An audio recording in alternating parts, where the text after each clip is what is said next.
உண்மையின் உறைவிடமாக இருந்தவன் அரிச்சந்திரன். அந்த அரிச்சந்திரன் முன்ஜென்மத்தில் யார் என்பது உங்களுக்கு தெரியுமா?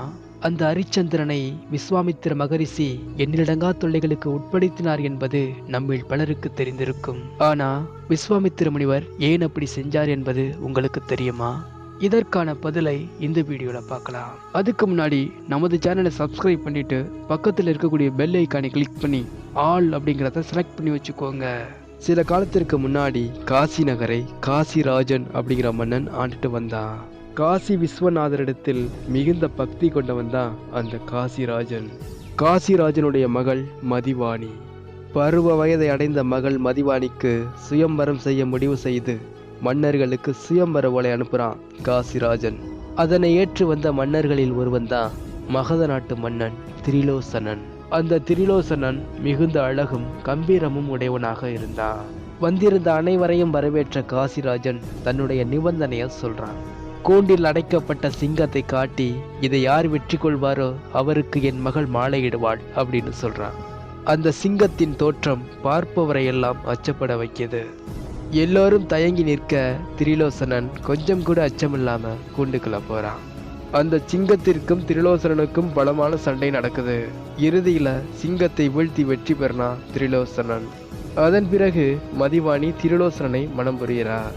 திருமணம் முடிந்த பிறகு அன்று மாலை வேளையில கங்கையில் நீராடி விஸ்வநாதரை வழிபட்டு கொண்டிருக்கிறான் திரிலோசனன். அந்த சமயத்துல திரிலோசனன் மீது பொறாமை கொண்ட ஒரு மன்னன் பின்புறமாக வந்து வாளால திரிலோசனனை வெட்டி கொன்னுறான். இந்த சம்பவத்தை கேள்விப்பட்ட மன்னனும் மக்களும் மிகுந்த துக்கத்துல ஆழ்ந்து போறாங்க. மதிவாணி மயக்கம் அடைகிறா. மயக்கம் தெளிந்து எழுந்த மதிவாணி துக்கம் தாழாது இனியும் நாம் உயிரோடு இருத்தல் ஆகாது அப்படின்னு முடிவெடுத்து தன்னை மாய்த்து கொள்ள கங்கையில குதிக்கிறா. அப்போ அங்கு நீராட வந்த கௌதம முனிவர் நீரில் தத்தளிக்கும் மதிவாணியை காப்பாற்றி கரை சேர்க்கிறாரு. மதிவாணி முனிவரோட காலில் விழுந்து வணங்குறான். கௌதம முனிவர் தீர்க்க சுமங்கலியாக இருப்பாய் அப்படின்னு ஆசீர்வதிக்கிறாரு. இதை கேட்ட மதிவாணி முனிவரிடம் நடந்ததை சொல்றா. அதற்கு கௌதம முனிவர், என் வாக்கு பொய்க்காது மகளே, நடந்ததை மறந்து தவத்தில் ஈடுபடு. உன் இந்த பிறவி முடிந்து அடுத்த பிறவியில் இதே மாங்கல்யத்துடன் நீ பிறப்பாய். இந்த மாங்கல்யம் யார் கண்களுக்கும் புலப்படாது. உன் கணவன் திரிலோசனன் அடுத்த பிறவியில் சூரிய குலத்தில் பிறப்பான். உன் சுயம்பர நேரத்தில் அவன் கட்டிய மாங்கல்யம் அவனுக்கு புலப்படும். நீங்கள் திருமணம் புரிந்து பல்லாண்டு காலம் வாழ்வீர்கள் அப்படின்னு அருள் புரிகிறாரு. கௌதம முனிவரின் ஆலோசனைப்படி அவரின் ஆசியோடு அவரின் ஆசிரமத்திலேயே தவத்தை மேற்கொள்றா மதிவாணி. சில காலத்தில் அவளுடைய இந்த பிறவி முடிவுக்கு வருது. அடுத்த பிறவியில மதிவாணி சந்திரமதியாகவும் திரிலோசனன் அரிச்சந்திரனாகவும் பிறக்கிறாங்க. சந்திரமதியின் சுயம்பர நாளில் யார் கண்ணுக்கும் புலப்படாத மாங்கல்யம் அரிச்சந்திரனுக்கு தெரிய அரிச்சந்திரன் சந்திரமதியை மனம் புரிகிறான். அரிச்சந்திரனுக்கும் சந்திரமதிக்கும் ஒரு ஆண் குழந்தை பிறக்குது. அதற்கு லோகிதாசன் அப்படின்னு பெயரிட்டு வளர்த்தாங்க. இப்படி இருக்கும் பொழுது ஒரு நாள் தேவலோகத்தில் இந்திரன் தன்னுடைய சபையில் பூமியில் உள்ள மன்னர்களில் யார் சிறந்தவன் என்று கேட்க அங்கு இருந்த வசிஷ்ட முனிவர், சந்தேகம் என்ன, என் சிஷ்யன் அரிச்சந்திரன் சிறந்தவன், தன் தலையே போனாலும் சத்தியத்தை விடாதவன், அவனே சிறந்தவன் அப்படின்னு சொன்னாரு. அதை மறுத்த விஸ்வாமித்திரர், சந்தர்ப்பங்கள் வந்தால் அரிச்சந்திரன் சத்தியத்தை மீறுவான், அதை நான் நடத்தி காட்டுகிறேன் அப்படின்னு சொல்றாரு.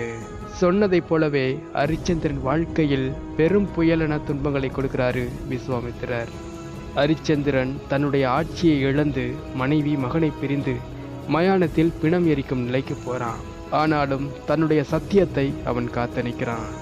அதனை பார்த்து மகிழ்ந்த விஸ்வாமித்திர மகரிஷி அரிச்சந்திரனுக்கு அருள் செய்து இழந்த அனைத்தையும் அவனுக்கு வழங்கி ஆசை புரிகிறாரு. அதற்கு பிறகு அரிச்சந்திரன் நல்லாட்சி புரிந்து நற்கதியை அடைகிறான்.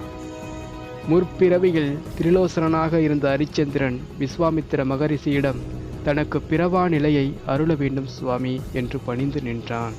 அதற்கு விஸ்வாமித்திர மகரிஷி, திரிலோசனா, உன் ஊழ்வினையின் காரணமாக நீ பல பிறப்பெடுக்க வேண்டியுள்ளது. அவை அனைத்தையும் ஒரே பிறவியில் நீ அனுபவித்து சத்தியம் தவறாமல் வாழ வேண்டும், முடியுமா என்று கேட்டு, அப்படி செய்தால் நீ பிறவா நிலையை அடையலாம் அப்படின்னு சொல்றாரு. அதற்கு சம்மதித்த திரிலோசனன் அரிச்சந்திரனாக பிறப்பெடுத்து தன்னுடைய வினைகளை எல்லாம் ஒரே பிறவியில் அனுபவித்து பிறவாத பெரும் பேரை அடைந்தான்.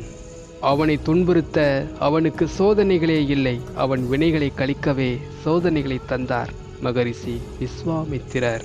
அரிச்சந்திரன் அளவுக்கு துன்பப்பட்டவர் யாருமில்லை. அவன் தன்னுடைய வினையை கழிக்க துன்பத்தை மகிழ்ச்சியாய் ஏற்றுக்கொண்டதைப் போல நாமும் நம் துன்பங்களை எல்லாம் வினைகளை ஒழிக்க ஈசன் தந்தது என்று மகிழ்வுடன் ஏற்று அவன் பாதமே தஞ்சம் என்று இருந்தால் எந்த துன்பமும் தீவினையும் நம்மை அணுகாது.